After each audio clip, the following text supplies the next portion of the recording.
भले बिलरे आंठुए आंठुए पानी रही जो धान बुड़ी रही धान बिलरे जो कटा होती पड़ रही वर्षकर अमल नष्ट होगा आशंकार तेणु चाषी रही बोलोगढ़ अंचल चाषी संपर्क अधिक आलोचना कर कौन स्थिति रही बेगुनिया रिपोर्टर दुर्गा प्रसाद दास। 2 दिन है अविश्रांत वर्षा थमिबार ना धरुनी आ बिलरे भासुची वर्ष जाकर फसल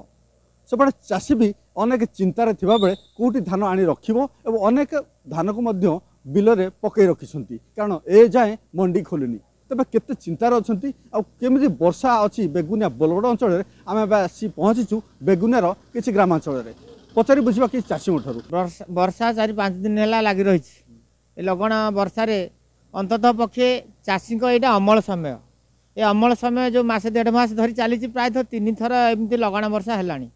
चाषी मैंने अमल को करने समय जो झटका दौची धान सुखा पचा करने बहुत असुविधा होभली कि धान भी गजा हो जाऊँगी तेणु जदि मंडी चंचल खोली था चाषी मैंने तरतर होगी अमल करके मंडी दे दी था मंडी काम विलम्ब होवर चाषी मैंने बहुत हंतसंत होती बर्तमान जो एफिक्यू मान सरकार खोजी से चाषी मैंने एफिक्यू मान देवा भी असंभव तेणु आपको सरकार कोहल करूँ चाषी मान सुविधा दृष्टि चाषी मैंने किभली धान मंडी में भल भाव दे पारे एफिक्यू मान को कोहल करेंगे आम चाषी मान दाबी वर्षा लगी रहे जो चाषी मैंने किए धान काटिकी पकई किए अमल कर बाहर रखी किए गदार रखी सबू धान बर्तमान वर्षा भासिला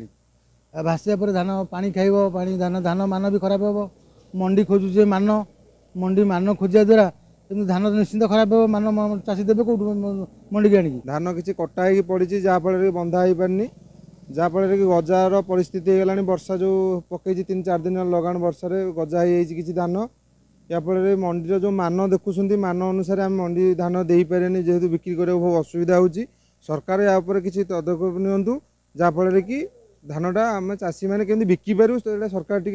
चिंता करा दरकार। आज्ञा मु 5 बाण जमी चाष कर मो धान बर्तमान पानी आज्ञा बासुची आ जो अमल धान भी रखी रखा आज्ञा जहाँ ना लगाण वर्षा सकाशे सी बर्तमान ओदा हो गदा हवा बसला आ बर्तमान आम लोन करज कर सब आज्ञा कर आज्ञा बिक्री करके परिशोध करूँ आम परिशोध कर चाषी कूल बर्तमान हताश बड़ चिंतार अच्छा कारण वर्ष जाक परिश्रम कर जो